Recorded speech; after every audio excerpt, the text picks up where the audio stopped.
ಶ್ರಾವಣ ಸೋಮವಾರವಾದಂತಹ 2ನೇ ವಾರವಾದಂತಹ ಈ ದಿನ ಶಿವಲೀಲಾಮೃತದ 2ನೇ ಅಧ್ಯಾಯವನ್ನು ನೋಡೋಣ.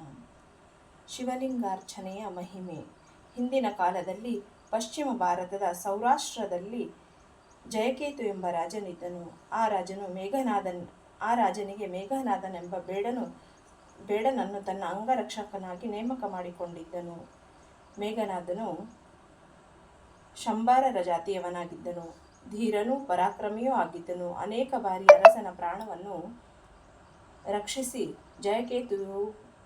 ರಕ್ಷಿಸಿದ್ದನು. ಜಯಕೇತುವು ಮೇಘನಾದನಿಗೆ ಸೇನಾಪತಿಯ ಸ್ಥಾನಮಾನವನ್ನು ನೀಡಿದ್ದನು.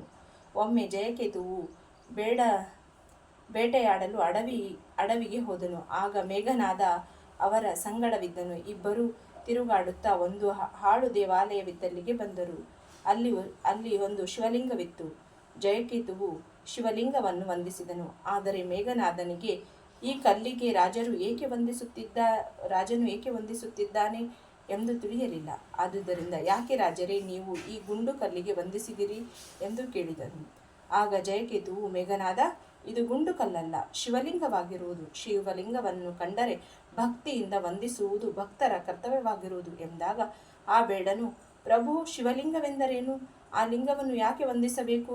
ಅದರಿಂದ ಏನಾಗುವುದು ಎಂದು ಪ್ರಶ್ನೆ ಮಾಡಿದನು. ಆಗ ಜಯಕೇತುವು ಪರಮಾತ್ಮನಾದ ಶಂಕರನು ಶಿವಲಿಂಗದ ರೂಪದಲ್ಲಿ ಕಂಡುಬರುವನು. ಈ ಲಿಂಗವನ್ನು ಪೂಜಿಸಿದರೆ ಅವರ ಇಷ್ಟಾರ್ಥಗಳು ನೆರವೇರುವವು. ಕೊನೆಗೆ ಶಿವಲೋಕವನ್ನು ಸೇರಿ ಸಂಸಾರದಿಂದ ಬಿಡುಗಡೆಯನ್ನು ಹೊಂದಬಹುದು.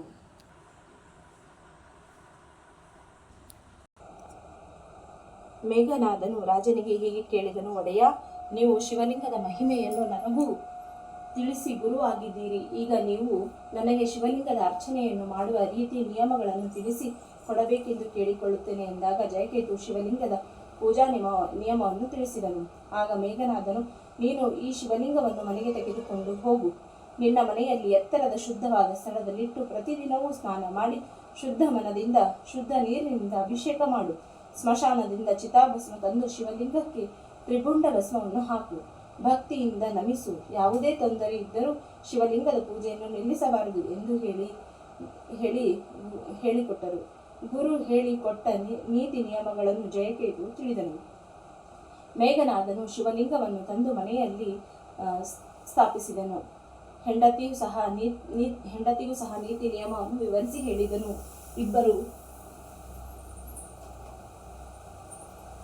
ಇಬ್ಬರು ಶಿವಲಿಂಗದ ಆರಾಧನೆಯಲ್ಲಿ ತೊಡಗಿದ್ದರು. ಹೀಗೆ 12 ವರ್ಷಗಳವರೆಗೆ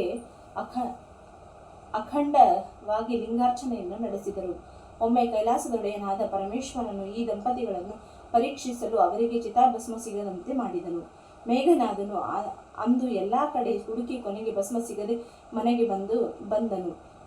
ಇಂದೂ ಸಹ ಶಿವಲಿಂಗ ಅರ್ಚನೆ ನಿಲ್ಲಬಾರದೆಂದು ಭಸ್ಮ ಸಿಗದಿದ್ದಾಗ ಏನು ಮಾಡೋಣ ಎಂದು ಹೆಂಡತಿಗೆ ಕೇಳಿದನು. ಆಗ ಅವಳು, ತಾನು ನಿಮಗೆ ಭಸ್ಮ ಸಿಗುವಂತೆ ಮಾಡುತ್ತೇನೆ ಎಂದು ಹೇಳಿ ಮನೆಯ ಮುಂದೆ ಬೆಂಕಿಯನ್ನು ತಯಾರಿಸಿ ತಾನೇ ಆಹುತಿಯಾದಳು. ಭಸ್ಮವನ್ನು ಶಿವಲಿಂಗಕ್ಕೆ ಹಚ್ಚಿದ ಮೇಘನಾದನು ನೈವೇದ್ಯವನ್ನು ತರಲು ಹೆಂಡತಿಯನ್ನು ಕರೆದಾಗ, ಆ ಕ್ಷಣದಲ್ಲಿ ಮೇಘನಾದನ ಹೆಂಡತಿಯು ಪೀತಾಂಬರವನ್ನುಟ್ಟು ನೈವೇದ್ಯವನ್ನು ತೆಗೆದುಕೊಂಡು ಬಂದಳು. ಅವಳನ್ನು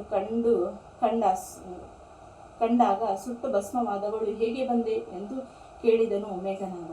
ಆಗ ನನಗೆ ಗೊತ್ತಿಲ್ಲ, ನೀವು ಕರೆದಾಗ ನಾನು ಬಂದೆನು ಎಂದಳು. ಅಷ್ಟರಲ್ಲಿಯೇ ರಾಜನಾದ ಜಯಕೇತು ಅವರ ಮನೆಗೆ ಬಂದನು. ಆಗ ಮೇಘನಾದನು ಅಂದು ನಡೆದ ವಿಚಿತ್ರ ಸಂಗತಿಯನ್ನು ತಿಳಿಸಿದನು.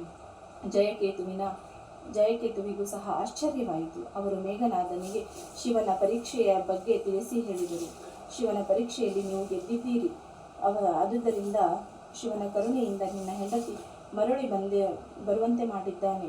ನನಗಿಂತಲೂ ನೀವೇ ಮೊದಲು ಶಿವನ ಕೃಪೆಯನ್ನು ಪಡೆದಿದ್ದೀರಿ ಎಂದನು. ಹೀಗೆ ಜಯಕೇತು ಹೇಳುತ್ತಿರುವಾಗಲೇ ಶಿವಲೋಕದಿಂದ ವಿಮಾನವೊಂದು ಬಂದು ಅದರಿಂದ ಶಿವದೂತರು ಇಳಿದು ಬಂದು ಮೇಘನಾದ ಮತ್ತು ಅವನ ಹೆಂಡತಿಯನ್ನು ಕರೆದುಕೊಂಡು ಶಿವಲೋಕಕ್ಕೆ ಹೋದರು. ಹೀಗೆ ರಾಜ ಜಯಕೇತುವಿನಿಂದ ಶಿವಲಿಂಗ ಅರ್ಚನೆಯ ಬಗ್ಗೆ ತಿಳಿದ ಮೇಘನಾದನು ಒಂದೇ ಮನದಿಂದ ಅರ್ಚಿಸಿ ಶಿವನ ಪರೀಕ್ಷೆಯನ್ನು ಗೆದ್ದು ಕೈಲಾಸವನ್ನು ಸೇರಿ ಶಿವಗಣ ಪದವಿಯನ್ನು ಹೊಂದಿರುವಂತಹ ಕಥೆಯು ಮಹಾಶಿವಲೀಲಾಮೃತದಲ್ಲಿ ಪ್ರಸಿದ್ಧವಾದಂತಹ ಕಥೆಯಾಗಿದೆ.